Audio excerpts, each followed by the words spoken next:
സങ്കീർത്തനം 8:5. എന്നിട്ടും അവിടുന്ന് അവനെ ദൈവത്തെക്കാൾ അല്പം മാത്രം താഴ്ത്തി.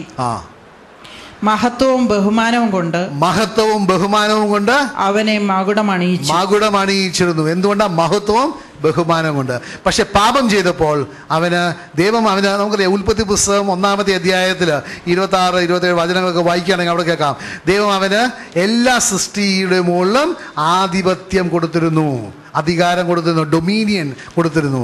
അവൻ പാപം ചെയ്തപ്പോൾ ദൈവത്തിൻ്റെ മഹത്വവും ആ അധികാരവും അവന് നഷ്ടപ്പെട്ടു. പക്ഷെ അപ്പോൾ സാത്താന് മഹത്വം നഷ്ടപ്പെട്ടു, അധികാരം നഷ്ടപ്പെട്ടില്ല. മനുഷ്യന് അധികാരവും മഹത്വവും രണ്ടും നഷ്ടപ്പെട്ടു. അതുകൊണ്ടാണ് നമുക്കറിയാം, ലൂക്കായുടെ സുവിശേഷം 4-ാമത്തെ അധ്യായം 5-6 വചനങ്ങൾ 7 വചനങ്ങൾ വായിക്കുകയാണെങ്കിൽ അവിടെ സാത്താൻ യേശുവിനെ പരീക്ഷിച്ചപ്പോൾ എന്താണ് സാത്താൻ പറയുവാനുണ്ടായിരുന്നത്? ഒന്ന് വായിച്ചേ. പിശാച് അവനെ ഒരു ഉയർന്ന സ്ഥലത്തേക്ക് കൊണ്ടുപോയി ഭൂമിയിലെ സകല രാജ്യങ്ങളും ക്ഷണനേരം കൊണ്ട് അവന് കാണിച്ചു കൊടുത്തു. പിശാച് അവനോട് പറഞ്ഞു, ഇവയുടെ മേൽ എല്ലാ അധികാരവും മഹത്വവും നിനക്ക് ഞാൻ തരാം. ഏതാണ് എല്ലാ രാജ്യം? All the kingdoms of the world, അവിടെ ഉള്ളതും അതിലുള്ള അധികാരവും എല്ലാം നിനക്ക് ഞാൻ തരാം. ഇതെല്ലാം എനിക്ക് നൽകപ്പെട്ടിരിക്കുന്നു. എപ്പോഴാണ് നൽകപ്പെട്ടത്? മനുഷ്യൻ പാപം ചെയ്ത് അതിലുള്ള ആധിപത്യം നഷ്ടപ്പെട്ടപ്പോൾ ആ ആധിപത്യം നേടിയതാരാണ്? പിശാചാണ് നേടിയെടുത്തത്. കാരണം നമ്മൾക്കറിയാം, യോഹന്നാന്റെ സുവിശേഷം 10-ാമത്തെ അധ്യായം 10-ാമത്തെ വചനം പറയുന്നത് എന്താണ്? അവൻ വന്നിരിക്കുന്നത് കക്കാനും കൊല്ലുവാനും നശിപ്പിക്കുവാൻ. അവൻ നമ്മളുടെ ആ മഹത്വവും നമ്മളുടെ ആ അധികാരവും അവൻ കട്ടെടുത്തു. ഇത് മനസ്സിലാക്കണം. വായിച്ചേ ബാക്കി. ഇതെല്ലാം എനിക്ക് നൽകപ്പെട്ടിരിക്കുന്നു, എനിക്ക് ഇഷ്ടമുള്ളവർക്ക് ഞാനിത് കൊടുക്കുന്നു. നീ എന്നെ ആരാധിച്ചാൽ ഇവയെല്ലാം നിന്റേതാകും. അപ്പോൾ എന്താണ് യേശു പറഞ്ഞത്? യേശു മറുപടി പറഞ്ഞു, നിന്റെ ദൈവമായ കർത്താവിനെ നീ ആരാധിക്കണം, അവനെ മാത്രമേ പൂജിക്കാവൂ എന്ന് എഴുതപ്പെട്ടിരിക്കുന്നു. പ്രിയപ്പെട്ടവരെ, ഇന്ന് ഈ ലോകത്തിൽ എത്രയധികം ആൾക്കാർ ഈ ലോകത്തിലെ അധികാരവും ഈ ലോകത്തിലെ സമ്പത്തിനും വേണ്ടി ഈ പിശാചിനെ ആരാധിക്കുന്നുണ്ട്. പ്രത്യേകിച്ച് പല ദേശങ്ങൾ, പല സ്ഥലങ്ങളിൽ എനിക്കിതിനെക്കുറിച്ച് ഫസ്റ്റ് ഹാൻഡ് ഇൻഫർമേഷൻ ഒന്നുമില്ല. ചില മഠങ്ങളൊക്കെ ഉണ്ടെന്ന് പറയുന്നു, അല്ലേ? ചില സാത്താൻ സേവയൊക്കെ ഉണ്ടെന്ന് പറയുന്നു. എന്തിനാണ്? അധികാരവും സ്വത്തും സമ്പത്തുമൊക്കെ കിട്ടുവാൻ വേണ്ടി. പ്രിയപ്പെട്ടവരെ, എത്ര പേരാണ് അവരുടെ ജീവൻ തന്നെ ഇതിനു വേണ്ടി കൊടുക്കുന്നത്? ഈ ലോകത്തിലെ താൽക്കാലികമായ നശിപ്പിക്കുവാൻ വേണ്ടി വെച്ചിരിക്കുന്ന സമ്പത്തിനും അധികാരത്തിനും മഹത്വത്തിനും വേണ്ടി അവരുടെ ആത്മാവിനെ തന്നെ അവർ വിൽക്കുകയാണ്. നിങ്ങൾ മനസ്സിലാക്കണം ഇവിടെ എന്ത് it's such A pitiable situation ഇതിനെക്കുറിച്ച് ആലോചിക്കാനായിട്ട്. പക്ഷെ ദൈവത്തിൻ്റെ വചനം പറയുന്നതാണ്, ദൈവത്തെ മാത്രമേ നീ ആരാധിക്കാൻ പാടുള്ളൂ എന്നുള്ളത്. കാരണം നമുക്കറിയാം, ദൈവത്തിൻ്റെ വചനം വളരെ വ്യക്തമായിട്ട് പറയുന്നുണ്ട്. എന്താണ്? നീ നിൻ്റെ കർത്താവായ ദൈവത്തെ നിൻ്റെ പൂർണ്ണ ഹൃദയത്തോടും പൂർണ്ണ ആത്മാവോടും പൂർണ്ണ മനസ്സോടും പൂർണ്ണ ശക്തിയോടും നീ ദൈവത്തെ സ്നേഹിക്കണമെന്നാണ് പറയുന്നത്. അപ്പോൾ നമ്മൾ മനസ്സിലാക്കണം പ്രിയപ്പെട്ടവരെ, ദൈവം മാത്രമേ നമ്മളുടെ സ്നേഹത്തിന് അർഹതയായിട്ടുള്ളൂ. വേറെ ഒരു വ്യക്തിക്കും നമ്മളുടെ സ്നേഹത്തിന് അർഹതയില്ല. ഈ സത്യം മനസ്സിലാക്കണം പ്രിയപ്പെട്ടവരെ. He deserves all your love. അതുകൊണ്ടാണ് നമ്മൾ മനസ്സിലാക്കണം, സാത്താൻ നമ്മുടെ ജീവിതത്തിൽ അവന് ആധിപത്യം ഇല്ലാതെ ഇരിക്കണമെന്നുണ്ടെങ്കിൽ ആ സാത്താൻ്റെ ആധിപത്യത്തെ നശിപ്പിച്ച ആ വ്യക്തിയുമായിട്ട് നമ്മൾ ഒന്നാകണം. We must be one with Jesus Christ. അതാണ് യോഹന്നാൻ്റെ ലേഖനത്തിൽ പറയുന്നത്. 1 യോഹന്നാൻ 3:8 പറയുന്നത്, ദേവപുത്രൻ പ്രത്യക്ഷനായത് എന്തിനാണ്? പിശാചിൻ്റെ പ്രവൃത്തികളെ നശിപ്പിക്കുവാൻ വേണ്ടിയാണ്. അപ്പോൾ ആ പിശാചിൻ്റെ പ്രവൃത്തികളെ യേശുക്രിസ്തു കുരിശിൽ നശിപ്പിച്ചിട്ടുണ്ടെങ്കിൽ ഉണ്ട്. ആ വിജയത്തിൽ ഞാൻ പങ്കാളിയാകണമെന്നുണ്ടെങ്കിൽ ഞാൻ യേശുക്രിസ്തുവുമായിട്ട് ഒന്നായിരിക്കണം. I must be one with Christ. എങ്കിൽ മാത്രമേ ആ വിജയത്തിൽ എനിക്ക് പങ്കാളിത്തം ഉണ്ടാകുകയുള്ളൂ. ഈ സത്യം മനസ്സിലാക്കണം. അല്ലാതെ യേശുക്രിസ്തു എന്ന ഒരു വ്യക്തിയെക്കുറിച്ച് ഒരു ചരിത്രത്തിൽ അറിയുന്നത് പോലെ ആ പിശാചിൻ്റെ പ്രവൃത്തികളെയൊക്കെ യേശുക്രിസ്തു വന്ന് നശിപ്പിച്ചു എന്നൊക്കെ നമ്മളുടെ ബുദ്ധിയിലുള്ള അറിവിലൂടെ നമ്മൾക്ക് യേശുക്രിസ്തു നശിപ്പിച്ച ആ വിജയത്തിൽ നമുക്ക് പങ്കാളിത്തം ഉണ്ടാകുകയില്ല. പറയുന്നത് മനസ്സിലാവുന്നുണ്ടല്ലോ അല്ലേ? ഹല്ലേലൂയ. അപ്പോൾ ആ മഹത്വം ദൈവവുമായിട്ട് പങ്കുവെക്കണമെന്നുണ്ടെങ്കിൽ ആ ദൈവവുമായിട്ട് നമ്മൾ ഒന്നാകണം. We must be one with Christ. യേശുവുമായിട്ട് ഒന്നായിരിക്കണം. അപ്പോൾ നമ്മൾ പറയാൻ പറ്റണം, ഞാൻ ഇനി ജീവിക്കുന്നുണ്ടെങ്കിൽ ഞാനല്ല, യേശു ക്രിസ്തുവാണ് എന്നിൽ ജീവിക്കുന്നത് എന്ന് പറയുന്ന ആ അവസ്ഥയിലോട്ട് വരണം. അതുകൊണ്ടാണ് ലൂക്കായുടെ സുവിശേഷം നമ്മൾ നോക്കുകയാണെങ്കിൽ മനസ്സിലാക്കണം, ആ ദൈവത്തിൻ്റെ സാന്നിധ്യം ഇല്ലാതെ നമുക്ക് പിശാചിൻ്റെ മുകളിൽ നമുക്ക് ഒരാധിപത്യവും കിട്ടുകയില്ല. കുറേ വചനങ്ങളൊക്കെ ചിലപ്പോൾ പറയാമായിരിക്കും, പക്ഷേ ഒരു ആധിപത്യവും നമുക്ക് കിട്ടുകയില്ല. അതുകൊണ്ടാണ് പല വ്യക്തികളും എന്തുമാത്രം പാപത്തിൻ്റെ അടിമകളായിട്ട് അവർ പല പ്രാർത്ഥനകളൊക്കെ ചൊല്ലി അതെല്ലാം ചെയ്ത് പല കാര്യങ്ങളൊക്കെ ചെയ്തിട്ടും പിന്നെയും അതേ പാപം തന്നെ ആവർത്തിച്ച് ചെയ്യുന്നു. കാരണം എന്താണ്? യേശു ക്രിസ്തുവിൻ്റെ ആ ആത്മാവിൻ്റെ സാന്നിധ്യം, അല്ലെങ്കിൽ പിശാചിനെ നശിപ്പിച്ച പ്രവൃത്തികൾ നശിപ്പിച്ച ആ ആത്മാവ് അവരുടെ കൂടെ ഇല്ല. അതുകൊണ്ടാണ് നമ്മൾ മനസ്സിലാക്കണം. ലൂക്കായുടെ സുവിശേഷം 11-ാമത്തെ അധ്യായം 21-ാമത്തെ വചനം വായിക്കുകയാണെങ്കിൽ അവിടെ പറയുന്നുണ്ട് ഒരു ശക്തിയുള്ള ഒരു വ്യക്തിയെക്കുറിച്ച്. ആ വ്യക്തി ഒന്ന് വായിക്കാമോ? When a strong man fully armed guards his own palace, his goods are in peace. ശക്തൻ ആയുധധാരിയായി തന്റെ കൊട്ടാരത്തിന് കാവൽ നിൽക്കുമ്പോൾ അവന്റെ വസ്തുക്കൾ സുരക്ഷിതമാണ്. അപ്പൊ പിശാചിന്റെ വസ്തുക്കൾ എന്തൊക്കെയാണ്? ഞാൻ ഇവിടെ കൈ ചൂണ്ടുകയില്ല, പക്ഷേ പിശാചിന്റെ വസ്തുക്കളായിട്ട് കുറേ ആത്മാക്കളുണ്ട്, അവന്റെ വസ്തുക്കൾ എന്ന് പറയുന്നത്. കാരണം എന്താണ്? ലൂക്കായുടെ സുവിശേഷം അതേ തന്നെ 24-ാമത്തെ അധ്യായ വചനത്തിലോട്ട് പോവുകയാണെങ്കിൽ പിശാച് ഒരു ബന്ധത്തെക്കുറിച്ച് പറയുകയാണ്, അവന്റെ ചില അവകാശങ്ങളെ കുറിച്ച് പറയുകയാണ്, അവന്റെ വസ്തുക്കളെ കുറിച്ച് പറയുകയാണ്. ഒന്ന് വായിച്ചേ. അശുദ്ധാത്മാവ് ഒരുവനെ വിട്ടുപോയാൽ വരണ്ട സ്ഥലങ്ങളിലൂടെ ആശ്വാസം തേടി അലഞ്ഞു നടക്കും. കണ്ടെത്താതെ വരുമ്പോൾ അവൻ പറയുന്നു, ഇറങ്ങിപ്പോന്ന ഭവനത്തിലേക്ക് തന്നെ ഞാൻ തിരിച്ചു ചെല്ലും. അപ്പോൾ അവന്റെ വരുമ്പോൾ ആ വീട് അടിച്ചുവാരി സജ്ജീകരിക്കപ്പെട്ടതായി കാണുന്നു. അപ്പോൾ അവൻ പോയി തന്നെക്കാൾ ദുഷ്ടരായ മറ്റേഴ് അശുദ്ധാത്മാക്കളെ കൂടെ കൊണ്ടുവന്ന് അവിടെ പ്രവേശിച്ച് വാസമുറപ്പിക്കുന്നു. അപ്പോൾ അവന്റെ ഭവനം എന്താ? അവന്റെ വസ്തു എന്താണ്? അവന്റെ ഭവനം എന്താണ്? ഒരു വ്യക്തിയുടെ ആത്മാവ്. അവിടെയാണ് അവൻ വസിക്കുക. അപ്പോൾ നമ്മൾ മനസ്സിലാക്കണം, ആ ശക്തനായവൻ അവൻ്റെ ആ കൊട്ടാരത്തിന് ഗാർഡ് ചെയ്ത് നിൽക്കുമ്പോൾ അവൻ്റെ വസ്തുക്കളൊക്കെ സുരക്ഷിതമായിരിക്കുകയാണ്. പക്ഷേ 22-ാമത്തെ വചനം പറയുന്നുണ്ട് എന്താണ് സംഭവിക്കുക? അവനേക്കാൾ ശക്തനായ ഒരുത്തൻ വരുമ്പോൾ എന്താണ് സംഭവിക്കുക? എന്നാൽ കൂടുതൽ ശക്തനായ ഒരുവൻ അവനെ ആക്രമിച്ച് കീഴ്പ്പെടുത്തിയാൽ അവൻ ആശ്രയിച്ചിരുന്ന ആയുധങ്ങൾ മറ്റവൻ അപഹരിക്കുകയും കൊള്ള മുതൽ ഭാഗിച്ചെടുക്കുകയും ചെയ്യും. അപ്പോൾ നമ്മൾ മനസ്സിലാക്കണം, ഈ കൂടുതൽ ശക്തനായവൻ ആരാണ്? അവനൊരു പേരുണ്ട്. എന്താണ്? യേശു ക്രിസ്തു. അപ്പോൾ യേശു ക്രിസ്തു വഴി മാത്രമേ പ്രിയപ്പെട്ടവരെ പിശാചിന്റെ പ്രവൃത്തികൾ നമ്മുടെ ജീവിതത്തിൽ നശിക്കപ്പെടുകയുള്ളൂ. ആ കൂടുതൽ സാത്താനേക്കാൾ ശക്തനായ യേശു ക്രിസ്തു നമ്മളുടെ കൂടെ ഉണ്ടെങ്കിൽ മാത്രമേ നമ്മൾക്ക് പാപത്തിന്റെ മുകളിൽ വിജയം കിട്ടുകയുള്ളൂ. അതുകൊണ്ടാണ് 1 യോഹന്നാൻ 1 John 4:4 എന്താണ് പറയുന്നത്? എന്നിലുള്ള ആത്മാവല്ലേ, the spirit that is within me is stronger than the spirit that is outside. ഒന്ന് വായിച്ചേ. 1 യോഹന്നാൻ 4:4. കുഞ്ഞുമക്കളെ, നിങ്ങൾ ദൈവത്തിൽ നിന്നുള്ളവരാണ്, നിങ്ങൾ വാജ്യപ്രവാചകന്മാരെ കീഴ്പ്പെടുത്തിയിരിക്കുന്നു. എന്തെന്നാൽ നിങ്ങളുടെ ഉള്ളിലുള്ളവൻ ലോകത്തിലുള്ളവനേക്കാൾ വലിയവനാണ്, ശക്തനാണ്. അപ്പോൾ എന്നിലുള്ളവൻ 22-ാമത്തെ വചനത്തിൽ പറഞ്ഞ് ആ മറ്റ് ശക്തിവാനേക്കാൾ കൂടുതൽ ശക്തിയുള്ള വ്യക്തി യേശു ക്രിസ്തു ആയിരിക്കുമ്പോൾ മാത്രമേ എനിക്ക് മറ്റവനെ തോൽപ്പിക്കുവാൻ പറ്റുകയുള്ളൂ. പിന്നെ ഇത് പറയുവാൻ കാരണം എന്താണ്? മത്തായിയുടെ സുവിശേഷം 28-ാമത്തെ അധ്യായം 18-ാമത്തെ വചനത്തിൽ അവിടെ വളരെ വ്യക്തമായിട്ട് പറയുന്നുണ്ട്, എല്ലാ അധികാരവും എവിടെയുള്ളത്? സ്വർഗത്തിലും ഭൂമിയിലുമുള്ള എല്ലാ അധികാരവും എനിക്ക് നൽകപ്പെട്ടിരിക്കുന്നു. ഒന്ന് വായിച്ചേ. സ്വർഗത്തിലും ഭൂമിയിലുമുള്ള എല്ലാ അധികാരവും എനിക്ക് നൽകപ്പെട്ടിരിക്കുന്നു. ആകയാൽ നിങ്ങൾ പോയി എല്ലാ ജനതകളെയും ശിഷ്യപ്പെടുത്തുവിൻ. പിതാവിന്റെയും പുത്രന്റെയും പരിശുദ്ധാത്മാവിന്റെയും നാമത്തിൽ അവർക്ക് ജ്ഞാനസ്നാനം നൽകുവിൻ. ഞാൻ നിങ്ങളോട് കൽപ്പിച്ചവയെല്ലാം അനുസരിക്കാൻ അവരെ പഠിപ്പിക്കുവിൻ.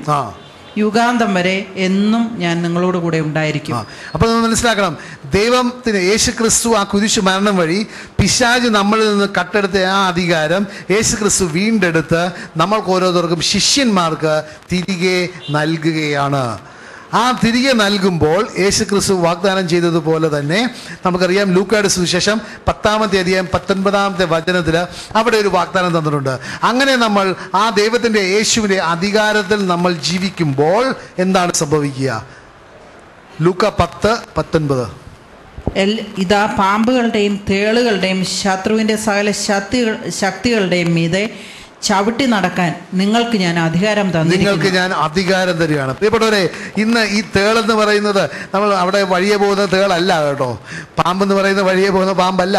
പക്ഷെ നമുക്കറിയാം സാത്താൻ്റെ പ്രവൃത്തികൾ നമ്മളുടെ ജീവിതത്തിൽ നമ്മളുടെ എതിരെ വരുന്ന ദുഷ്ടൻ്റെ ഓരോ പ്രവൃത്തികളുടെ മുകളിലും നമ്മൾക്ക് ഓരോരുത്തർക്കും യേശു ക്രിസ്തുവിൻ്റെ നാമത്തിൽ നമ്മൾക്ക് അധികാരം തന്നിട്ടുണ്ട്.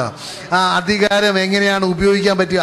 യേശുവിൻ്റെ ശിഷ്യനാകുമ്പോൾ മാത്രമേ ആ അധികാരം ഉപയോഗിക്കുവാൻ പറ്റുകയുള്ളൂ. അതുകൊണ്ട് നമ്മൾ മനസ്സിലാക്കണം, ദൈവത്തിൻ്റെ മഹത്വം നമ്മളുടെ ജീവിതത്തിൽ ഉണ്ടെങ്കിൽ മാത്രമേ നമ്മൾക്ക് ആ ശക്തനെ നമ്മൾക്ക് ബന്ധിക്കുവാൻ പറ്റുകയുള്ളൂ. അപ്പോൾ ആ നമ്മളുടെ ജീവിതത്തിലെ യഥാർത്ഥ ആ ലക്ഷ്യം എന്തായിരിക്കണം? നമ്മളെ സൃഷ്ടിച്ച ദൈവത്തിൻ്റെ ലക്ഷ്യം തന്നെ ആയിരിക്കണം നമ്മളുടെയും ലക്ഷ്യം. എന്താണ്?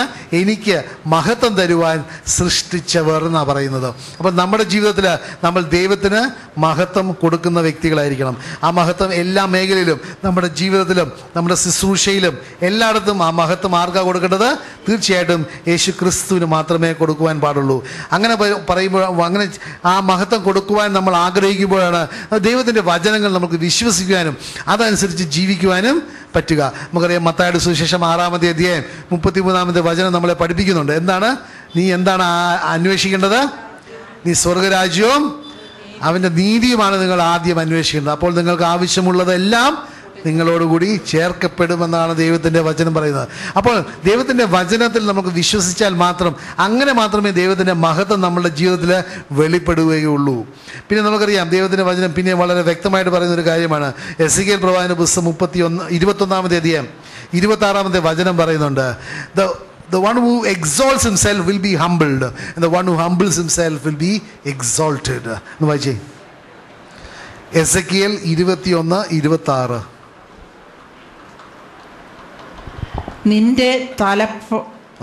നിന്റെ തലപ്പാവും കിരീടവും എടുത്തു മാറ്റുക. ഇനി പഴയപടി തുടരുകയില്ല.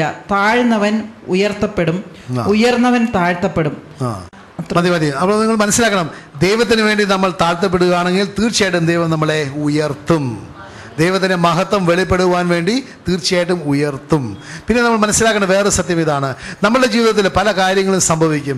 നമ്മളുടെ മനസ്സ്, നമ്മുടെ ബുദ്ധിയിൽ നമ്മൾ ചിന്തിക്കുമ്പോൾ ഇതൊക്കെ നമുക്ക് പ്രതികൂലമായ സാഹചര്യങ്ങൾ അല്ലെങ്കിൽ പ്രതികൂലമായ അനുഭവങ്ങളിലൂടെ നമ്മൾ പോകുമായിരിക്കും. പക്ഷെ ദൈവം നമ്മൾ മനസ്സിലാക്കണം, ഒരിക്കലും നമ്മളെ ലജ്ജിപ്പിക്കുകയില്ല. ആരൊക്കെ വിശ്വസിക്കുന്നുണ്ട്? ദൈവത്തിൽ വിശ്വസിക്കുന്ന അവൻ ഒരിക്കലും ലജ്ജിപ്പിക്കുകയില്ല. അപ്പോൾ നമ്മൾ മനസ്സിലാക്കേണ്ട ഒരു സത്യം ഇതാണ്. യോഹന്നാന്റെ സുവിശേഷം 11-ാമത്തെ അധ്യായം 4-ാമത്തെ വചനം ലാസറസ് എന്ന് പറയുന്ന ഒരു വ്യക്തി മരിച്ചു. ആ വ്യക്തി മരിച്ചപ്പോൾ യേശു ക്രിസ്തുവിന് എന്താ പറയാനുണ്ടായിരുന്നത്? യേശു ക്രിസ്തു തീർച്ചയായിട്ടും കരഞ്ഞു, കാരണം സങ്കടം കണ്ടിട്ട് കരഞ്ഞു. പക്ഷേ യേശു ക്രിസ്തു അപ്പോൾ പറഞ്ഞത് എന്താണ്? നമുക്ക് യേശു പറഞ്ഞു, ഈ രോഗം മരണത്തിൽ അവസാനിക്കാനുള്ളതല്ല. ഈ രോഗം മരണത്തിൽ അവസാനിക്കാനുള്ളതല്ല. പ്രത്യുത ദൈവത്തിന്റെ മഹത്വത്തിന് അതുവഴി ദൈവപുത്രൻ മഹത്വം പ്രാപിക്കുന്നതിന് വേണ്ടിയുള്ളതാണ്. നിങ്ങൾ ഇത് തന്നെ നിങ്ങളൊന്ന് പറയണം, നിങ്ങളുടെ ഹൃദയത്തിൽ ഇപ്പോൾ പറയണം. നിങ്ങളെ അലട്ടുന്ന പ്രശ്നങ്ങൾ,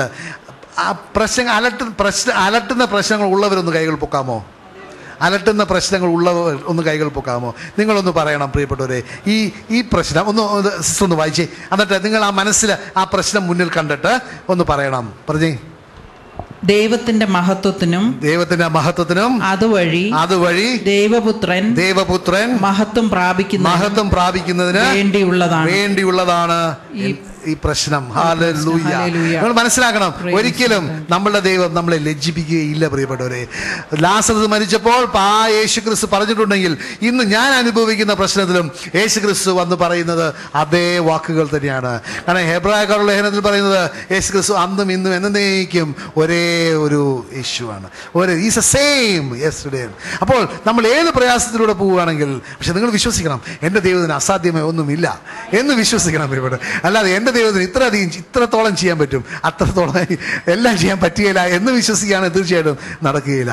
എൻ്റെ ദൈവത്തിന് അസാധ്യമായ ഒന്നുമില്ല എന്ന് വിശ്വസിക്കുകയാണെങ്കിൽ തീർച്ചയായിട്ടും അസാധ്യമായ ഒന്നുമില്ലാതിരിക്കും. കാരണം നമ്മളെ അലട്ടുന്ന ആ പ്രശ്നം എന്തായിക്കോട്ടെ, ആ ബന്ധനം എന്തായിക്കോട്ടെ, ആ നുകം എന്തായിക്കോട്ടെ, ദൈവത്തിൻ്റെ വചനം ഐസയ പ്രവാചന പുസ്തകം 10-ാമത്തെ അധ്യായം 27-ാമത്തെ വചനത്തിൽ പറയുന്നുണ്ട്. എന്താണ്? The anointing oil will destroy the yoke എന്നാണ് പറയുന്നത്. ദൈവത്തിൻ്റെ അഭിഷേകം നിങ്ങളുടെ ആ നുകങ്ങളെയൊക്കെ തകർക്കുമെന്നാണ് പറയുന്നത്. ഒന്ന് വായിച്ചേ, ഐസയ 10:20. അങ്ങനെ ആ കാലത്ത് അവന്റെ ചുമട് നിന്റെ ചുമലിൽ നിന്നും അവന്റെ നുകം നിന്റെ കഴുത്തിൽ നിന്നും നീങ്ങിപ്പോകും. പുഷ്ടി നിമിത്തം നുകം തകർന്നു പോകും. ഹല്ലേലൂയ. പുഷ്ടി നിമിത്തം നുകം തകർന്നു പോകുമെന്നാണ് പറയുന്നത്. അപ്പോൾ നമ്മൾ ദൈവത്തെ ആരാധിക്കുന്നത്, ദൈവത്തിന് സ്തുതി കൊടുക്കുന്ന, ദൈവത്തിന് നന്ദി കൊടുക്കുന്ന ഒരു ജനമായിരിക്കണം. നമുക്കറിയാം സങ്കീർത്തനം 22-ാമത്തെ അധ്യായത്തിൽ വളരെ വ്യക്തമായിട്ട് പറയുന്നുണ്ടല്ലോ. എന്താണ്? ഇസ്രായേലിന്റെ സ്തുതികളിൽ ഉപവിഷ്ടനായ ദൈവമാണ് ആ ദൈവത്തിന് മഹത്വം. നമ്മളുടെ ദൈവം സ്തുതികളിൽ ഉപവിഷ്ടനായ. അപ്പോൾ നിങ്ങൾ എപ്പോൾ കൈകൾ ഉയർത്തി ദൈവത്തെ ആരാധിക്കുന്നു, ബഹുമാനിക്കുന്നു, ദൈവത്തിന്റെ സാന്നിധ്യം, ദൈവത്തിന്റെ മഹത്വം അവിടെ വരും പ്രിയപ്പെട്ടവരെ, അവിടെ വെളിപ്പെടും. കാരണം നമുക്കറിയാം മത്തായിയുടെ സുവിശേഷം 11-ാമത്തെ അധ്യായം 28 മുതൽ 30 വരെ വചനങ്ങൾ വായിക്കുകയാണെങ്കിൽ അവിടെ യേശു ക്രിസ്തു പറയുന്നുണ്ട്, ഭാരമില്ലാത്ത വ്യക്തികളില്ല പ്രിയപ്പെട്ടവരെ. പല പല മേഖലയിൽ പല രീതിയിൽ ഭാരങ്ങൾ ചുമക്കുന്ന വ്യക്തികളാണ് നമ്മൾ. പക്ഷെ നമ്മൾ മനസ്സിലാക്കണം, ആ ഭാരമെല്ലാം ഏറ്റുവാങ്ങുവാൻ ഒരു വ്യക്തിയുണ്ട്. അവന്റെ പേരാണ് യേശു ക്രിസ്തു. നമുക്കൊന്ന് വായിക്കാം മത്തായിയുടെ സുവിശേഷം 11-ാമത്തെ അധ്യായം 28 മുതൽ 30 വരെ വചനങ്ങൾ. അധ്വാനിക്കുന്നവരും ഭാരം ചുമക്കുന്നവരും ആയ നിങ്ങൾ എല്ലാവരും എൻ്റെ അടുക്കൽ വരുവിൻ, ഞാൻ നിങ്ങളെ ആശ്വസിപ്പിക്കാം. ഞാൻ ശാന്തശീലനും വിനീത ഹൃദയനുമാകയാൽ എൻ്റെ നുകം വഹിക്കുകയും എന്നിൽ നിന്ന് പഠിക്കുകയും ചെയ്യുവിൻ, അപ്പോൾ നിങ്ങൾക്ക് ആശ്വാസം ലഭിക്കും. എന്തെന്നാൽ എന്റെ മുഖം വഹിക്കാൻ എളുപ്പമുള്ളതും ചുമട് ഭാരം കുറഞ്ഞതുമാണ്. അപ്പോൾ യേശു ക്രിസ്തു നമ്മളെ വിളിക്കുന്നത് എന്താണ്? കം, എന്നിലേക്ക് വരിക. കം അൺടു മീ എന്നാ പറയുന്നത്, അല്ലേ? യേശു ക്രിസ്തുവിലേക്ക് വരണം. നമ്മൾ യേശുവിലേക്ക് വരണമെന്നുണ്ടെങ്കിൽ നമ്മൾ ഒരു സ്ഥലം വിട്ടു വരണ്ടേ. ഇപ്പം അവിടെ നിൽക്കുന്ന ക്രിസ്പിനോട് ഞാൻ ഇങ്ങോട്ട് വരിക എന്ന് പറയുമ്പോൾ ക്രിസ്പിൻ അവിടെ ഇരിക്കുകയും ഇങ്ങോട്ട് വരാനും പറ്റുമോ? ഒരേ സമയത്ത് പറ്റുമോ? ഹലോ, പറ്റുമോ? ക്രിസ്പിനോട് ഞാൻ പറയാണ് പ്ലീസ് കം എന്ന് പറയുമ്പോൾ ക്രിസ്പിൻ ബ്രദറിന് അവിടെ ഇരിക്കുകയും കസാരയിൽ ഇരിക്കുകയും ഇങ്ങോട്ട് വരികയും ചെയ്യാൻ പറ്റുമോ? ഇല്ല. എന്ത് ചെയ്യേണ്ട വരും? എഴുന്നേൽക്കണം. അത് കഴിഞ്ഞ് എന്ത് ചെയ്യേണ്ട വരും? നടക്കണം. എങ്ങോട്ട് നടക്കണം? ഇങ്ങോട്ട് നടക്കണം, മുന്നിലോട്ട് നടക്കണം. അപ്പോൾ ഇരുന്ന സ്ഥലത്തിൽ നിന്ന് എഴുന്നേറ്റ് പുറത്തോട്ട് ഒരു ജേണി, അല്ലേ? യെസ്, കം ഔട്ട്, അല്ലേ? അല്ലാതെ അവിടെ ഇരുന്ന് തന്നെ ഇങ്ങോട്ട് വരാൻ പറ്റുകയില്ല. യേശു ക്രിസ്തു പറയുകയാണ് കം ടു മീ. അപ്പോൾ ഇരിക്കുന്ന അവസ്ഥയിൽ നിന്ന് നമ്മളൊന്ന് എഴുന്നേറ്റ് നിന്നിട്ട് നമ്മൾ നടക്കണം, യേശു ക്രിസ്തുവിലേക്ക് നടക്കണം പ്രിയപ്പെട്ടവരെ. അപ്പോഴാണ് നമ്മൾക്ക് ആശ്വാസം കിട്ടുക. പല വ്യക്തികൾക്കും ഇരിക്കുന്ന ആ കസാരയിൽ തന്നെ ഇരുന്നിട്ട് ആശ്വാസം തേടുകയാണ്, അത് നടക്കുകയില്ല പ്രിയപ്പെട്ടവരെ. അതാണ് എബ്രഹാമിന് നടന്നില്ല. എബ്രഹാമിനോട് പറഞ്ഞു കം ഗെറ്റ് ഔട്ട് എന്നാണ് പറഞ്ഞത്. പ്രിയപ്പെട്ടവരെ, യേശു ക്രിസ്തു അതേ നിങ്ങളോടും പറയുകയാണ്, എന്നോടും പറയുകയാണ്, എല്ലാവരോടും പറയുകയാണ്, നിങ്ങൾക്ക് എന്നിലേക്ക് വരണമെന്നുണ്ടെങ്കിൽ നിങ്ങൾ ഇരിക്കുന്ന ആ സ്ഥലത്ത് നിന്ന് എഴുന്നേറ്റ് നിങ്ങൾ എന്നിലേക്ക് വരണം. ഇത് സത്യമാണ് പ്രിയപ്പെട്ടവരെ. അല്ലാതെ അവിടെ ഇരുന്നിട്ട് നിങ്ങൾക്ക് യേശുവിനെ കണ്ടുമുട്ടാൻ പറ്റുകയില്ല. യേശു ക്രിസ്തുവിനെ കണ്ടുമുട്ടണമെന്നുണ്ടെങ്കിൽ നിങ്ങൾ എഴുന്നേറ്റ്, you have to come out. നിങ്ങൾ എവിടെയായിരിക്കുന്നുവോ ആ അവസ്ഥയിൽ നിന്ന് എഴുന്നേറ്റ് നിങ്ങൾ നടക്കണം, യേശു ക്രിസ്തുവിലേക്ക് നടക്കണം. അതാണ് ഹെബ്രായർക്കുള്ള ലേഖനം 12-ാമത്തെ അധ്യായത്തിൽ എന്താ പറയുന്നത്? Looking unto Jesus the author and the finisher of my faith. അങ്ങനെയാണ് ഞാൻ എൻ്റെ ക്രിസ്ത്യ ജീവിതം നയിക്കേണ്ടത്. ഒന്ന് വായിച്ചേ. നമ്മുടെ വിശ്വാസത്തിന്റെ നാഥനും അതിനെ പൂർണ്ണതയിൽ എത്തിക്കുന്നവനുമായ യേശുവിനെ മുന്നിൽ കണ്ടുകൊണ്ട് വേണം നാം ഓടാൻ. അപ്പോൾ നമ്മൾ മനസ്സിലാക്കേണ്ട വേറൊരു സത്യം ഇതാണ്, ദൈവത്തിൻ്റെ സാന്നിധ്യം, നമ്മൾ ദൈവത്തിൻ്റെ ആ മഹത്വം നമ്മൾക്ക് അനുഭവിക്കണമെന്നുണ്ടെങ്കിൽ തീർച്ചയായിട്ടും ദൈവത്തിൻ്റെ it's a presence of God. എന്നറിയാം, ദി അനോയിൻറ്റിങ് അഭിഷേകം എന്ന് പറയുന്നത് ഈസ് ദി മാനിഫെസ്റ്റഡ് പ്രസൻസ്. ദൈവത്തിൻ്റെ ആ മാനിഫെസ്റ്റഡ് പ്രസൻസ് ഓഫ് ഗോഡ് ആണ് ആ ദൈവത്തിൻ്റെ മഹത്വം. ദൈവത്തിൻ്റെ മഹത്വം എന്താണ്? ദൈവത്തിൻ്റെ സാന്നിധ്യം ആണ് ദൈവത്തിൻ്റെ മഹത്വം. ദി അനോയിൻറ്റിങ് എവിടെ നിന്നാണ്? ആ സാന്നിധ്യത്തിൽ നിന്ന് വരുന്ന ആ ശക്തിയുടെ ഫലമാണ് ദി അനോയിൻറ്റിങ്ങിലൂടെ നമ്മൾ കാണുന്ന പല ദൈവത്തിൻ്റെ അത്ഭുതങ്ങൾ നമ്മൾ കാണുന്നത്. സോ ഇംഗ്ലീഷിൽ പറയുകയാണെങ്കിൽ the anointing is the manifested presence and the power of God. Anointing എന്താണ്? അഭിഷേകം is the manifested presence and the power that accompanies the manifested presence. Anointing, അഭിഷേകം എന്ന് പറയുന്നത് ദൈവത്തിൻ്റെ വെളിപ്പെടുത്തപ്പെട്ട സാന്നിധ്യവും ആ സാന്നിധ്യത്തിലുള്ള ദൈവത്തിൻ്റെ ശക്തിയുമാണ് ആ anointing. ആ സാന്നിധ്യം, ദൈവത്തിൻ്റെ സാന്നിധ്യം എന്താണ് വെളിപ്പെടുത്തുന്നത്? ദൈവത്തിൻ്റെ മഹത്വം. ദൈവത്തിൻ്റെ ശക്തി എന്താ വെളിപ്പെടുത്തുന്നത്? ഫലം എങ്ങനെയാണ്?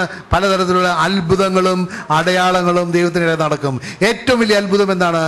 ദൈവത്തിനോട് പിതാവുമായിട്ട് രമ്യപ്പെട്ടിട്ട് രക്ഷയുടെ അനുഭവത്തിലേക്ക് വരിക, ദൈവമായിട്ടൊരു ബന്ധം സ്ഥാപിക്കാൻ ആഗ്രഹിക്കുക. അതാണ് ഏറ്റവും വലിയ അത്ഭുതം. അപ്പോൾ നമ്മൾ മനസ്സിലാക്കണം, ദൈവത്തിൻ്റെ വാഗ്ദാനത്തിന് വ്യത്യാസമില്ല പ്രിയപ്പെട്ടവരെ. പക്ഷെ നമ്മുടെ ജീവിതത്തിൽ നമ്മൾ ദൈവത്തിൻ്റെ അനുഗ്രഹം അനുഭവിക്കുന്നത് ദൈവത്തിൻ്റെ സമയത്തിലും ദൈവത്തിൻ്റെ രീതിയിലുമായിരിക്കും. അതാണ് ദൈവത്തിൻ്റെ വചനം പറയുന്നത്, he who weights upon the Lord shall rise up like wings like Eagles. ദൈവത്തെ ആശ്രയിച്ച് കാത്തിരിക്കുന്നവരെ തീർച്ചയായിട്ടും ദൈവം ഒരിക്കലും ലജ്ജിപ്പിക്കുകയില്ല.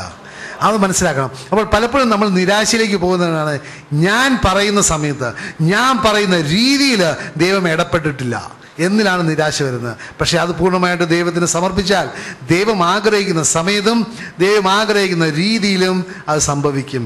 കാരണം ജെറമ്യ പ്രവാചകന്റെ പുസ്തകം 29-ാമത്തെ അധ്യായം 11-ാമത്തെ വചനത്തിൽ പറയുന്നത്, ദൈവത്തിന് നിങ്ങളെക്കുറിച്ചൊരു പദ്ധതിയുണ്ട്. നിങ്ങളുടെ രോഗം മാറ്റുവാൻ, നിങ്ങൾക്ക് സൗഖ്യം തരാൻ ഒരു പദ്ധതിയുണ്ട്.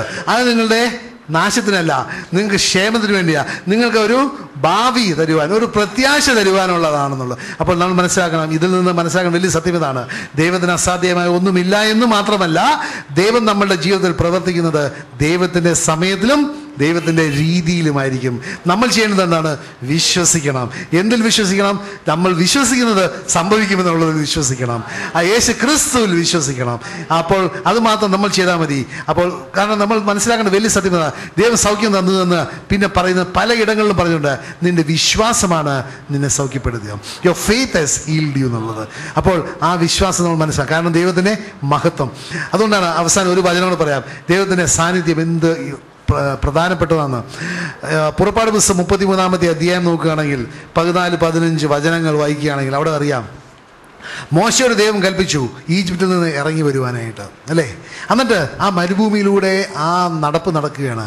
പക്ഷെ മോശ ദൈവത്തോട് പറയുകയാണ്, ഒന്ന് വായിക്കുക സിസ്റ്ററെ, ആ ദൈവത്തിൻ്റെ സാന്നിധ്യം എന്ത്, ദൈവത്തിൻ്റെ മഹത്വം എന്ത് പ്രധാനപ്പെട്ടതാണെന്നുള്ളത്. കർത്താവ് പറഞ്ഞു, ഞാൻ തന്നെ നിന്നോടുകൂടെ വരികയും നിനക്ക് ആശ്വാസം നൽകുകയും ചെയ്യും. മോശ അവനോട് പറഞ്ഞു, അങ്ങ് ഞങ്ങളുടെ കൂടെ വരികയില്ലെങ്കിൽ ഞങ്ങളെ ഇവിടെ നിന്ന് പറഞ്ഞയക്കരുത്. പ്രിയപ്പെട്ട, ഇതായിരിക്കണം നമ്മളുടെ പ്രാർത്ഥന. ദൈവത്തിൻ്റെ പ്രസൻസ് നമ്മളുടെ ജീവിതത്തിൽ ഇല്ലാതെ നമ്മൾ ഒന്നും ചെയ്യരുത്. The presence of the Lord. കാരണം ദൈവത്തിൻ്റെ സാന്നിധ്യമുള്ളപ്പോൾ ദൈവത്തിൻ്റെ മഹത്വമുണ്ട്. ദൈവത്തിൻ്റെ മഹത്വം നമ്മുടെ ജീവിതത്തിലുണ്ട്. അതാണ് ഏറ്റവും വിലപിടിപ്പുള്ളത്. That is precious. കാരണം ദൈവത്തിൻ്റെ മഹത്വമുള്ളപ്പോൾ ദൈവത്തിൻ്റെ സംരക്ഷണവും ദൈവത്തിൻ്റെ നമ്മളെ പ്രൊവിഷൻ ആൻഡ് ദ പ്രൊട്ടക്ഷൻ എല്ലാം ഉണ്ട്. എപ്പോഴ്? ദൈവത്തിൻ്റെ മഹത്വമുള്ളപ്പോൾ. ദൈവത്തിൻ്റെ മഹത്വം എപ്പോഴുള്ളത്? ദൈവത്തിൻ്റെ സാന്നിധ്യമുള്ളപ്പോൾ. അങ്ങനെ നമ്മളുടെ ചെയ്യുന്ന പ്രവൃത്തികളിലും ചിന്തകളിലും എല്ലാം ദൈവത്തിൻ്റെ മഹത്വത്തിലൂടെ, ദൈവത്തിൻ്റെ സാന്നിധ്യത്തിലൂടെ വേണം നമ്മൾ ചെയ്യുവാനായിട്ട്.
The splendor of your name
Your